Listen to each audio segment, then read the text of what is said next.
99 రోజుల కార్యాచరణ కార్యక్రమం ఈ కార్యక్రమాన్ని విజయంగా చేయాలని నిర్ణయించిన కలెక్టర్ గారికి అదే మాదిరిగా వేదిక ఉన్నటువంటి నారాయణపేట 99 రోజుల ప్రణాళిక ఆ ప్రణాళికలో భాగంగా కార్యాచరణ ఏర్పాటు చేసుకుని ప్రతి డిపార్ట్మెంట్ లో ఉన్నటువంటి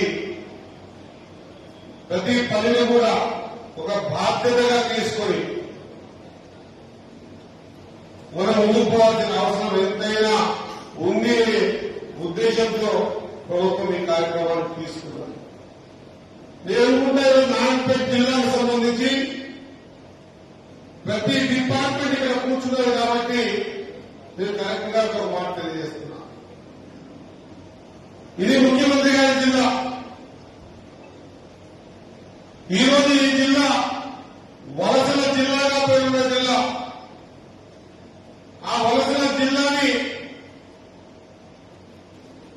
పంట పొలాలతో కృష్ణమ్మ నీళ్లను తీసుకొచ్చి ఈ ప్రాంతమంతా సస్యశాలం చేయాలనే ఒక సంకల్పం